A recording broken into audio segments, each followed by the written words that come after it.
Hello नमस्कार साथियों, मेरे प्यारे भाभी दरोगाओं, मेरी बहनों, स्वागत है आपका एक बार फिर से।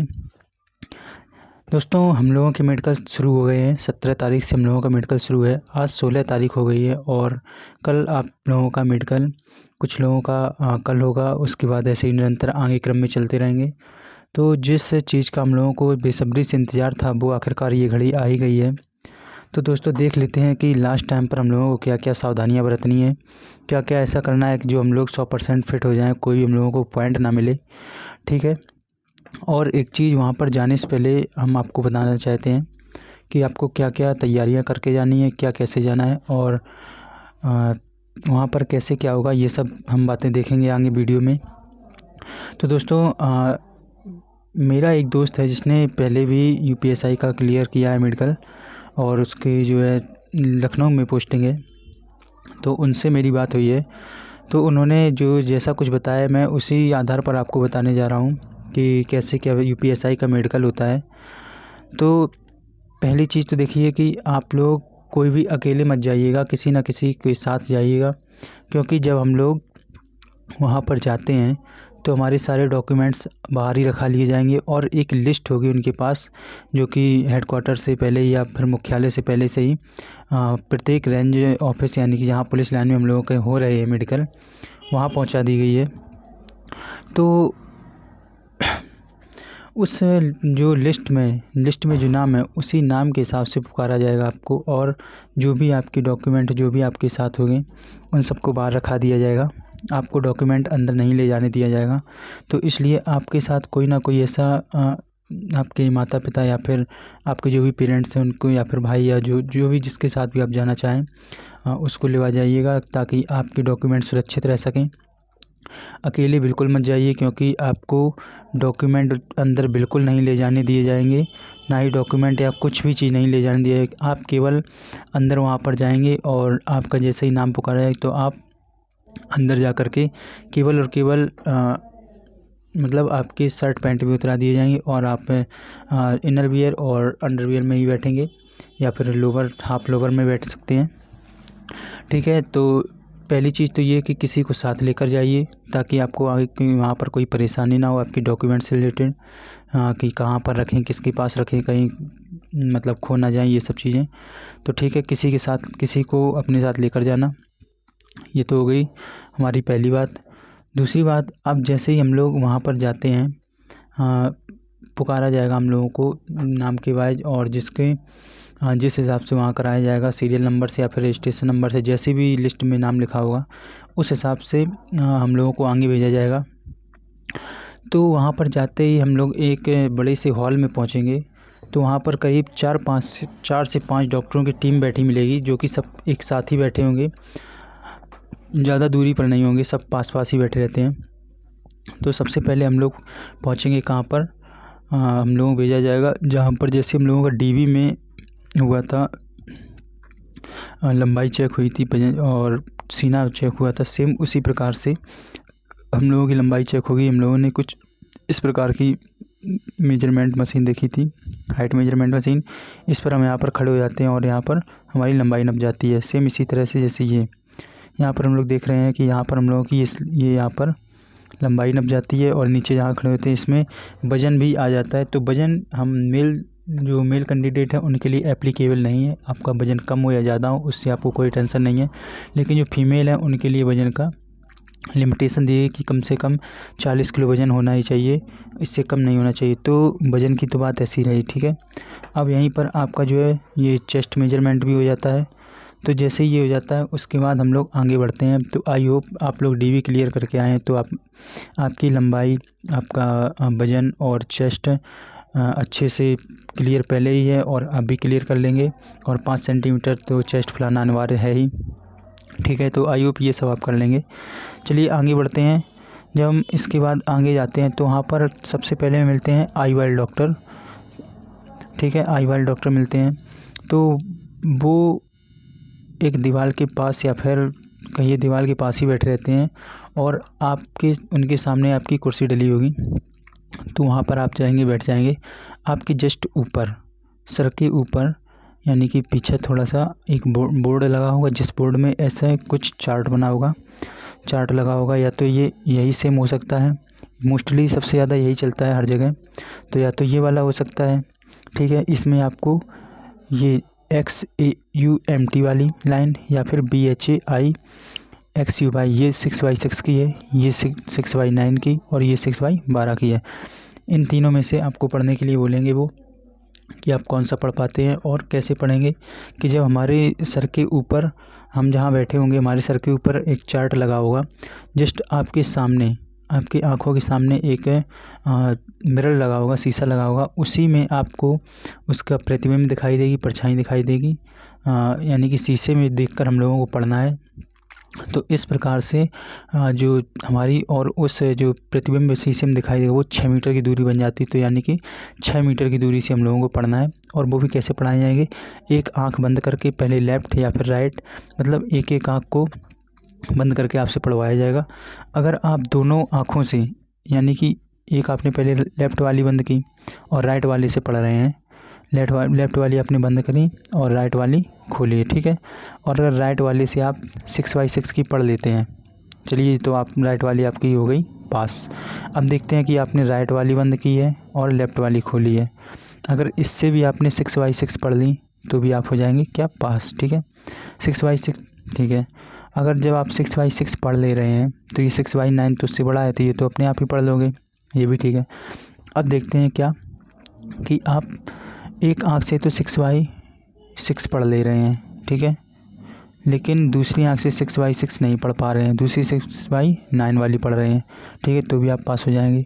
और अगर आप दोनों आँखों से 6x9 नहीं पढ़ पा रहे हैं तो आपको कंपलसरी है कि एक 6x12 और दूसरी 6x6 ये पढ़ लेनी चाहिए। यानी कि एक आँख से 6x6 अगर है तो दूसरी आँख से 6x12 हो तो भी चल जाएगा, दोनों आँखों से 6x9 है तो भी चल जाएगा, दोनों आँखों से 6x6 है तो भी चल जाएगा। ठीक है, ये रही हमारी आँखों की दूर वाली जो जांच होती है, यानी कि डिस्टेंस विजन वाली जो होती है, दूरदृष्टि, वो हम लोग चेक हो गई। इसमें आपको इंग्लिश का चार्ट भी मिल सकता है, गणित का चार्ट भी मिल सकता है और हिंदी वाला चार्ट भी मिल सकता है। जैसे रातापा यहाँ पर लिखा होता है ऐसे चार्ट में, तो वो हिंदी वाला भी मिल सकता है। तो यही 3 मोस्टली मिलते हैं। और इसमें इंग्लिश वाले और भी चार्ट आते हैं जो कि आपको देखने को मिल सकते हैं, लेकिन मोस्टली जो है वो यही वाला मिलता है देखने को। अब ये हो गया हमारा दूर वाला जांच। अब वो आपको यहाँ पर देखेंगे एक छोटा जो कि नियर विजन वाला होता है, इस तरह से। यहाँ पर इसमें कुछ शब्द लिखे होते हैं, या तो इंग्लिश का दे सकते हैं या फिर हिंदी का दे सकते हैं। आपको जैसे हम लोग किताब पढ़ रहे हैं 25 सेंटीमीटर की दूरी पर, सेम उसी तरह से आपको पढ़ने के लिए बोलेंगे। उसमें भी कुछ शब्द लिखे होंगे, जैसे भोपाल, जापान, कश्मीर, भारत, और ये इस तरह से लिखे होंगे। छोटा है, फिर उससे बड़ा, फिर उससे बड़ा, फिर उससे बड़ा, फिर यहाँ पर सबसे बड़ा। सेम ये तो हो गई आपको पास वाली, ये आसानी से आप पढ़ लेंगे, कोई दिक्कत नहीं है। चलिए नेक्स्ट देखते हैं। ये जो हमारी पास वाली विजन हो जाती, तो फिर हमारे आते हैं कलर ब्लाइंडनेस। कलर ब्लाइंडनेस, ठीक है। कलर ब्लाइंडनेस में हमसे पूछा जाता है कि जैसे ये एक हमारा गोला बना है, ये गोला है, ये गोला, ये गोला, और ये एक किताब टाइप की होती है, तो उसी में ये चित्र बने होते हैं। इन चित्रों में देख रहे हैं कि कुछ नंबर लिखे हैं। जैसे यहाँ पर क्या लिखा है, 15, यहाँ पर क्या लिखा है, 15, यहाँ पर क्या लिखा है, 45, यहाँ पर 6, यहाँ 29, और सेम इसी तरह आगे भी यहाँ पर लिखे हैं 5 और 29। आपसे ये क्वेश्चन पूछेगा कि इसमें क्या क्या कौन कौन से लिखे हैं शब्द, कौन कौन से लेटर वो नंबर लिखे हैं। और हो सकता है वो आपसे कलर भी पूछ ले कि इसमें कौन से कलर से लिखा है, कौन से कलर से इसका बैकग्राउंड है, ये भी पूछ सकता है। तो ये हमारे हो जाते हैं कलर ब्लाइंडनेस के चेक। मेन चीज़ ये है कि अगर आप कलर ब्लाइंडनेस में फ़ेल हो जाते हैं तो आपको पास नहीं किया जाएगा, अनफिट ही कर दिया जाएगा। कलर ब्लाइंडनेस सबसे मोस्ट इम्पॉर्टेंट होता है, उसमें कोई रियायत नहीं बरती जाती है। और जो अन्य जो है टेस्ट, उसमें थोड़ी बहुत छूट मिल जाती है, यानी कि इतना हार्ड नहीं होता है, सिंपल करके आपको पास कर दिया जाता है। अब आते हैं कान की, जब ये हमारा हो गया आई का टेस्ट। अब हम पहुँचते हैं किसके, आई वाले जो ईयर वाले डॉक्टर होते हैं उनके पास पहुँचते हैं। तो वो हमारे कानों में इस तरह की मशीन लगा कर देखते हैं कि हमारे कान में जो कोई छेद तो नहीं है, पर्दा सही है या नहीं है। तो इस तरह से हमारा कान का जाँच होता है। ये हमारे दोनों कानों में मशीन डालकर देखते हैं। उसमें कैमरा टाइप का कुछ लगा होता है जो आपके जो उनके कंप्यूटर में दिखाई देता है, और अगर कोई कमी दिखाई देती है तो वो आपको रीमेडिकल के लिए बोल देते हैं। ठीक है, तो मेरी सलाह है कि आप अच्छे से अपने कान साफ़ करा कर जाइएगा ताकि आपको कोई पॉइंट ना मिले, रीमेडिकल ना मिले। ठीक है, इस तरह से हमारी कानों की जाँच होती है। उसके बाद वो आपसे बिल्कुल थोड़ा थोड़ा बिल्कुल धीमे से बोलेंगे कि आपको कितना धीमा सुनाई दे रहा है या नहीं सुनाई दे रहा है। वो आपसे आपका नाम पूछ सकते हैं, आपका पता पूछ सकते हैं, क्या करते हैं क्या नहीं करते हैं, कितनी पढ़ाई की, आपके पिताजी का क्या नाम है, इस प्रकार से धीमे धीमे पूछ सकते हैं आपसे। फिर उसके बाद एक मशीन टाइप की होती है कुछ छोटी सी, वो वाइब्रेट करती है। जब उसको ऑन करके थोड़ा सा मारते हैं किसी चीज़ तो वाइब्रेट करती है, तो वो उसको ऑन करेंगे और वाइब्रेशन के मतलब आपके माथे पर लगाएंगे और पूछेंगे कि वाइब्रेट हो रही है या नहीं हो रही है। आपके माथे पर लगाएंगे इस जगह, अगर फिर वो पूछेंगे वाइब्रेट हो रही है या नहीं हो रही है। अगर वाइब्रेट होती है तो आपको यस बोलना है कि यस वाइब्रेट हो रही है, अगर नहीं हो रही है तो नो बोलना है। बस इतना सा सिंपल, बड़े आराम से पता चल जाता है। तो ये हो गए हमारे कान और माथे पर जो वाइब्रेशन होता है उस वो वाली जाँच। अब नेक्स्ट देखते हैं, अब जब हम पहुंचते हैं कि हड्डी वाले डॉक्टर के पास, तो वहाँ पर हमारे दांत देखे जाते हैं। दांतों को देखा जाता है सिंपली कि दांत टूटे फूटे तो नहीं है। अगर यहाँ पर कोई टूटे फूटे भी हैं तो कोई ज़्यादा प्रॉब्लम नहीं होती है, बस ये नॉर्मली ऐसी सिंपल दिखावटी चेक होता है। इसमें कोई आपको टेंशन लेने वाली बात नहीं है कि कैविटी है या एक दांत टूटा हुआ है, तो इसमें कोई बड़ी बात नहीं है, ये आपको अनफिट नहीं किया जाएगा, आप पास हो जाएंगे। फिर देखा जाते हैं आपके हाथ में ये देखा जाता है कि आपके हाथ में कोई एंगल तो नहीं बन रहा है। जैसे ये देखिए, ये वाला हाथ है जो, इसमें इस तरह का हाथ बन रहा है, यानी कि ऐसे ये एंगल बन रहा है इस तरह का। ये देखिए यहाँ से ऐसे, तो ये हमारा एंगल बनता है, तो हम गलत है यहाँ। और एक ये एंगल है, ये इस तरह से ऐसे, ये भी गलत है। और अगर ऐसा ये सीधा है तो ये हमारा बिल्कुल नॉर्मल हाथ होता है और ये फिट होता है। अगर थोड़ा बहुत भी इधर उधर है ऐसा तो वो सिंपली चल जाएगा, इतनी ज़्यादा टेंशन वाली बात नहीं, इसमें ज़्यादा अनफिट नहीं करते हैं। ठीक है, लेकिन मैंने आपको बता दिया जो पैमाना होता है, जो मतलब मानक है, वो ये वाला सही मानते हैं। ये हाथ नॉर्मल हाथ और ये एंगल वाले माने जाते हैं जो कि गलत होते हैं। तो ठीक है, नेक्स्ट आगे बढ़ते हैं। ये हमारा हाथों का हो गया, हाथ ऐसे देखे जाते हैं। अब आते हैं जो मेन चीज़ें, ज़्यादा लोगों को इसमें परेशानी होती है क्या है, कैसे है, क्या है, वो देखते हैं। ये हमारा बो लेग एंड नॉक नी। ठीक है, बो लेग में क्या होता है कि जो हमारे ये नीचे के दोनों पंजे हैं ये मिले हुए हैं, अगर इन दोनों को मिला दें तो ये हमारे यहाँ पर इस तरह से पैर बन जाते हैं। अगर ये देखे जाए तो इस तरह से ये हमारे पंजे मिले हुए हैं और ये हमारे घुटने इस तरह से अलग अलग हो जाए, ये दूर, यानी कि ऐसे हैं, ऐसे पैर, तो ये हमारे बो लेग्स हैं, ये जो कि गलत होता है, ऐसा फिट नहीं माने जाएंगे। दूसरा देखते हैं नौकनी होती है जो हमारी। नौकनी में अगर हम पंजे खोल भी दें, पंजे अगर खोल दें तो हमारे ये जो घुटने वो आपस में मिल जाते हैं। जब खुले में मिले हुए हैं घुटने, तो अगर हम उनको मिलाएंगे ऐसे पंजे तो और बुरी तरीके से यहाँ पर टच करेंगे, जो कि नॉक नहीं मानी जाती। यानी कि अगर हम पंजों को वहाँ मोस्टली क्या होता है कि आपके पंजे खोल कर नहीं दिखाएं, आपके पंजे इस तरह से रखे जाएंगे, इस तरह से, जो नॉर्मल का जो मानक है, नॉर्मल में जैसे देखे जाते हैं उसी तरह से आपके देखे जाएंगे।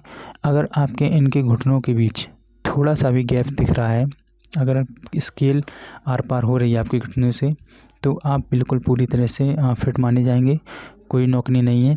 ठीक है, तो ये तो हो गई हमारी नौकनी। नौकनी दो प्रकार की होती है, एक हार्ड नौकनी और एक होती है कैसी, सिंपल नौकनी। तो हमारे जो यूपीएसआई का जो पुलिस भर्ती का जो मेडिकल होता है वो हमारी सिंपल नौकनी देखी जाती है। हार्ड नौकनी ये देखी जाती है कहाँ पर, ये देखी जाती है हम लोगों की जो आर्मी के टेस्ट होते हैं उसमें। सिंपल नौकनी में इस तरह से देखा जाता है, यानी कि पंजे इस तरह से होते हैं 30 डिग्री के एंगल पर, और अगर हार्ड होती है तो वहाँ पर बिल्कुल सीधे ऐसे सिंपल जो है पैर इस तरह से सीधे चिपकाए जाते हैं ये तलवे, तो वो हमारा होता है हार्ड नौकनी। ठीक है, अगर हमारे घुटनों में कोई गैप जरा सा भी आ रहा है यहाँ पर घुटनों को मिलाने पर, स्केल अगर आर पार ऐसी जा रही है तो वहाँ पर हमारा नौकनी नहीं माना जाएगा और हम फिट हो जाएंगे। ठीक है, नेक्स्ट पे चलते हैं आगे। अब आता है सबसे लास्ट में फ्लैट फुट। फ्लैट फुट आता है यहाँ पर, ये देखने वाली चीज़ होती है। इसमें काफ़ी लड़के मतलब पिछली भर्ती में एक मेरा दोस्त था तो उसका फ्लैट फुट नहीं था, लेकिन फिर भी उसको पॉइंट दे दिया गया था और वो अनफिट कर दिया था। तो उसी हिसाब से हम देखते हैं कि इसको क्या कैसे करना है। हाँ, कि जो फ्लैट फुट होता है इसके लिए आपको 2 प्रकार से वो कर सकते हैं। या तो आपको एक रेत होगी, वहाँ रेत या मोरम जो भी कुछ मान लीजिए, उस पर आपको खड़ा करेंगे और देखेंगे कि आपके जो तलवे हैं उसका गैप इस तरह से आ रहा है या नहीं आ रहा है, यानी कि ये कट रहा है कि नहीं कट रहा है, या फिर सीधा फ्लैट तो नहीं आ रहा है। अगर इस तरह से आपकी बनती है आकृति तो आपका फ्लैट फुट है। और अगर इस तरह से आती है, ऐसे यहाँ पर कटा हुआ यानी कि स्पेस बच जाता है, तो वो हमारी नॉर्मल है और आप 100% फिट हो जाएंगे। अगर ऐसे वहाँ पर रेत नहीं रखी है तो आपको बेंच पर लिटा देंगे, मेज़ पर लिटा देंगे और आपके तलवों को चेक करेंगे कि तलवे फ्लैट दिख रहे हैं या फिर उसमें कोई इस तरह से जगह दिख रही है। ठीक है, दूसरा तरीका ये हो गया। या फिर तीसरा क्या होता है कि वहाँ पर वो जो गीला यानी कि गीली बोरी रखी होती है या फिर बोरा, या फिर आपको पानी में पानी में जो आपके तलवे गीले करवा कर आपको चलवा कर देखते हैं। अगर चलने पर जो हमारे पैरों की जो क्या बोलते हैं, अगर इस तरह से आकृति बनती है, ठीक है, इस तरह से, तो अगर ऐसी बनती है यानी कि कम गैप है या बिल्कुल गैप नहीं है तो हमारा फ्लैट फुट माना जाता है और हमें अनफिट करके रीमेडिकल का पॉइंट दे देते हैं। ठीक है, अगर सेम इस तरह की यानी कि ऐसी आकृति बनती है पैरों की, ये स्पेस बच जाता है तो हमारा ये नॉर्मल फुट होता है। इसमें भी ज़्यादा टेंशन वाली बात नहीं है, तो आप घर पर ही चेक कर सकते हैं कि हमारा फ्लैट फुट है या नहीं है, नॉर्मल है। ठीक है दोस्तों, तो ये तो हो गए हमारे मेडिकल के टेस्ट। और ये सब प्रक्रिया करने में हाँ ज़्यादा से ज़्यादा प्रत्येक बच्चे का, प्रत्येक कैंडिडेट का, प्रत्येक अभ्यर्थी का, जो हमारे भावी दरोगा है, कम से कम 15 मिनट लग जाते हैं और 15 मिनट में हमारा सारा मेडिकल होकर हम बाहर निकल आते हैं। और इस प्रकार से जैसे ही हम एक लोग वहाँ से हटता है तो दूसरा कैंडिडेट वहाँ बैठ जाता है, तो इस प्रक्रिया चलती रहती है। और इसके चलने के बाद जब हम लोगों को बाहर बैठा दिया जाता है तो फिर उसके बाद कुछ देर बाद जब सभी के मेडिकल हो जाए तो लिस्ट लगती है। लिस्ट में हम देखते हैं कि हम फिट हैं या अनफिट हैं। अगर आप अनफिट हैं तो आप उसी दिन जो रीमेडिकल वाला फॉर्म होता है वो फॉर्म भर कर अप्लाई वहीं दे दीजिएगा, तो आपको रीमेडिकल मिल जाएगा। नेक्स्ट डे अगर आप देते हैं तो वो आपका एक्सेप्ट नहीं किया जाएगा। ठीक है, और उसके दूसरे दिन या फिर वो तो फिर अधिकारियों के ऊपर निर्भर करता है कि आपकी उसी दिन डीबी करा लें या फिर उसी दिन चरित्र सत्यापन करवा लें, आपका फॉर्म उनसे भरवा लें, या फिर अगर टाइम नहीं बचता है या फिर जैसा कि आदेश में भी लिखा है, नोटिस लिखा है कि अगले दिन आपका डीबी और सीबी होगा। तो ये अधिकारियों के ऊपर निर्भर है कि वो कैसे क्या करते हैं। तो दोस्तों मेरा ये सजेशन है आपसे कि या तो आप वहीं पर रह लीजिए, आने जाने का ज़्यादा रिस्क मत लीजिए। बाई चांस कुछ समय की बात, कोई जानता नहीं है कि कुछ हो जाए या क्या हो जाए, आप वहीं पर एडजस्ट कर लीजिएगा, कहीं पर रुक लीजिए और अपने खाने पीने की समुचित व्यवस्था करके जाइए और किसी के साथ जाइए, किसी को अपने साथ लेकर जाइए ताकि आपकी सेफ्टी बनी रहे, आपके डॉक्यूमेंट्स की सेफ्टी बनी रहे। तो ये तो हो गई हम लोगों की मेडिकल की बात। और दोस्तों जो भी इसमें डॉक्यूमेंट लगेंगे वो एक बार मैं ब्रीफ में बता देता हूँ कि क्या क्या आपको ले जाना है, क्या नहीं ले जाना है। जो भी डीबी के डॉक्यूमेंट हमारे लगे थे, जो भी डीबी में डॉक्यूमेंट लगे थे, सेम उसकी 2 कॉपी ले जानी है, फ़ोटो कॉपी ले जानी है। सेल्फ अटेस्टेड मांगी है इस बार, गजेटेड ऑफिसर से अटेस्टेड नहीं मांगी गई है। ठीक है, कम से कम 20 फ़ोटो ले जानी है आपको, 20 फ़ोटो ले जानी है। चाहे तो वो आपकी एडमिट कार्ड वाली हो यानी कि जो फॉर्म में लगाई थी वो, या फिर नवीनतम, दोनों ही चल जाएंगी, बस आपकी होनी चाहिए। और उसके बाद हमारा जो कॉलेज वाला है CC, कॉलेज वाला करेक्टर सर्टिफिकेट वो ले जाना है। कॉलेज वाला सर्टिफिकेट, जो करेक्टर सर्टिफिकेट वो आपका पुराना अगर है वो भी चल जाएगा, नया तो वो भी चल जाएगा, उसमें कोई दिक्कत वाली बात नहीं होती है, कोई लिमिटेशन 6 मंथ वाली नहीं है।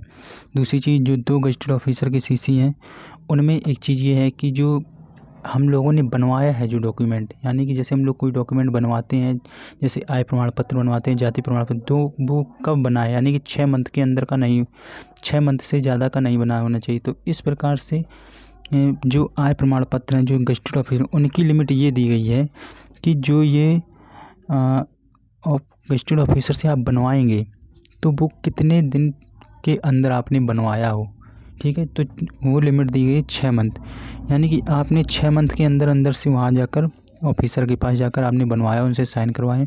और जो इसमें लिखा होता है कि मैं इनको इतने वर्ष इतने माह से जानता हूँ, इसका 6 मंथ से कोई रिलेशन नहीं है, इसको वो तो आपके ऑफिसर पर निर्भर करता है कि वो 6 मंथ लिखते हैं या 1 साल लिखते हैं, इसका उससे कोई भी लेना देना नहीं है, ठीक है। 6 मंथ जो लिमिट है वो अलग चीज़ है, और वो उसमें जो लिखा होता है पॉइंट कि मैं इतने वर्ष इतने माह से जानता हूँ, वो अलग पॉइंट है, दोनों अलग अलग पॉइंट हैं, ठीक है। तो लिमिट दी गई है किसके लिए, 2 सीसी के लिए, और जो हमारे डीमिंग डॉक्यूमेंट थे आय जाति निवास, ये सब जो आपने उसमें लगाए थे वही लगाना है इसमें भी, कोई भी आपको नया बनवाने की ज़रूरत नहीं है, सेम वही चेक होंगे। दूसरी चीज़ आपको ले जाना है क्या, 2 आईडी कार्ड जिसमें आपकी फ़ोटो लगी हो, ठीक है। 2 आईडी कार्ड आपके हो गए, और उन सभी आईडी कार्ड की जो 2 हैं उनकी फ़ोटोकॉपी लेकर जाना। और आपको लेकर जाना है क्या, जो प्रधान या आपके सभासद का है जो सीसी, प्रधान या सभासद का सीसी, वो भी आपको लेकर जाना है। और जो 2 मोहल्ले के जो व्यक्ति हैं उनका लेकर जाना है आपको, ये एक्स्ट्रा में लेकर जाना है, ताकि शायद वहाँ पर ज़रूरत पड़े तो हमको इधर उधर जल्दी जल्दी भागना ना पड़े, तुरंत हम उनके सामने पेश कर सकें अपने डॉक्यूमेंट्स, ठीक है। लेकिन ऐसा कोई हमारे जो गाइडलाइन है उसमें नहीं दिया गया, लेकिन फिर भी हम लोग रिस्क नहीं लेते हैं, ये हम सबको लेकर जाने हैं। और उसके बाद इसमें कोई ज़्यादा ख़ास चीज़ होती नहीं है, बस सिंपल सा मेडिकल होता है, ज़्यादा घबराने की ज़रूरत नहीं, बड़े आराम से हम लोगों के सारे जो पॉइंट हैं, जो भी आँख कान माथे पर जो वाइब्रेशन वाली मशीन लगाई जाती है, दांत हाथ पैर नौकनी फ्लैट फुट, कलर ब्लाइंडनेस, सीना लंबाई वज़न, ये सब बड़े आसानी से चेक हो जाएंगे, आपको पता भी नहीं चलेगा कब आपका मेडिकल हो गया है। ये जो भी आप अभी हम लोगों को डर लग रहा है, ये सब डरने की ज़रूरत नहीं है। तो दोस्तों चलिए, मैं सभी के लिए ये दुआ करता हूँ भगवान से सभी लोग अच्छे से जल्दी फिट हो जाएं, और हम लोगों की जल्दी से ट्रेनिंग पर पहुँचे और अच्छे से वहाँ पर पढ़ाई करके अपनी ज्वाइनिंग लें, और सभी लोग अच्छे से अपनी जो है जॉब करेंगे, और अपने जो माता पिता का है उनका सर सम्मान से ऊंचा रखेंगे, गर्व से उनका उस सीना चौड़ा करेंगे। तो चलिए दोस्तों, अब मिलते हैं किसी और वीडियो में। आई होप आपको यहाँ पर सभी बातें क्लियर हो गई होगी, और जो भी आपको ध्यान रखने वाली बातें वो बताइए, वो आप में ध्यान रखेंगे, यानी कि अपने साथ किसी को लेकर जाएंगे, अकेले नहीं जाएंगे, क्योंकि वहाँ पर आपके डॉक्यूमेंट की रद्द हो भी सकते हैं अगर आप यहाँ वहाँ, क्योंकि अंदर नहीं ले जाने दिया जाएगा, जो भी डॉक्यूमेंट सारे के सारे आपको बाहर रखा दिए जाएंगे। तो ठीक है दोस्तों, अब चलते हैं, मिलते हैं किसी और वीडियो में, और चैनल को सपोर्ट करना, सब्सक्राइब करना ऐसे ही जानकारी के लिए। और दोस्तों अगर वीडियो अच्छी लगे तो लाइक करना, सब्सक्राइब करना, अगर जो भी आपको डाउट बचते हैं तो कमेंट बॉक्स में पूछना, आपको तुरंत रिप्लाई मिलेगा। चलिए दोस्तों, कल के लिए और आगे जितने भी लोगों का मेडिकल है उन सभी को बेस्ट ऑफ लक, बहुत बहुत आप लोगों को बधाई हो कि आप लोगों का जो इंतज़ार था वो ख़त्म हो गया है। और कुछ जिलों के अभी नहीं आए हैं एडमिट कार्ड कॉल लेटर, वो जल्दी ही आ जाएंगे। वो इसलिए नहीं आ रहे हैं क्योंकि जितने लोगों का अभी मेडिकल 2-4 दिन के अंदर में उन सभी के पहुंच चुके हैं, और जैसे जैसे जिनका आगे मेडिकल है वो धीमे धीमे सभी के पास पहुंचते जाएंगे। तो उसकी टेंशन मत लीजिएगा कि हमारा मेडिकल कॉल लेटर नहीं आया, हमारा नहीं आया, इन लोगों का आ गया, वो उसकी टेंशन मत लीजिए आप। वो उन लोगों की जिम्मेदारी है, वो आपके पास तक पहुँचाएँगे कैसे भी करके। बस आप अपनी डॉक्यूमेंट कंप्लीट करके रखिए, और जो शपथ पत्र एफिडेविट है वो 50 रुपये का बनवा के रखिए, चाहे आपके में 10 का लिख कर आया हो, चाहे 50 का, आप 50 का बनवा के रखिए। अगर 10 का भी लिख कर आता है कॉल लेटर में तो वो भी वहाँ भी आपका 50 वाला मान हो जाएगा, और 50 का लिख कर आया तो कोई दिक्कत ही नहीं है। ठीक है दोस्तों, तो चलिए अब मिलते हैं किसी अन्य वीडियो में। चैनल को सब्सक्राइब करना, सपोर्ट करना, वीडियो को लाइक करना, शेयर करना ज़्यादा से ज़्यादा अपने दोस्तों के साथ, ताकि सभी को ये जानकारी प्राप्त हो सके। और अगर कोई डाउट बचता है तो कमेंट करके अवश्य पूछना। चलिए दोस्तों, मिलते हैं नेक्स्ट वीडियो में। धन्यवाद।